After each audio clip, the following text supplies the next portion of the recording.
guide paano mag-install ng Windows 10 mga kaibigan. So gawa kayo ng multi-boot nyo or single boot, maraming nado-download yan guys, Pirate Bay or FitGirl, choose nyo.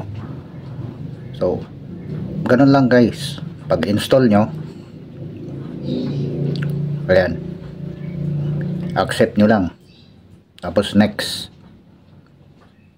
Of course sa custom kayo guys. Napaka-importante dito sa mga partitions, no, kailangan i-delete or format nyo, may iwan yung allocated dyan.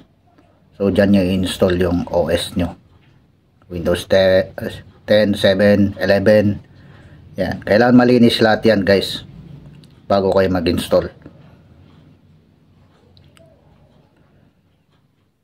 Yan, matitira yung mismong storage na malinis, tapos doon na kayo. Bahala na kayong kung mag-partition na kayo. Pwede naman after or pwede naman during the installation.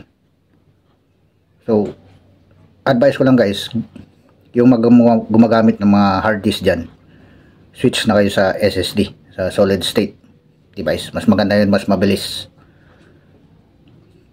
para lahat ng mga klase ng build nyo pwede to guys. Windows 10 mabilis, tapos pre-activated na siya. Kung may pera kayo, pwede nyo i-activate.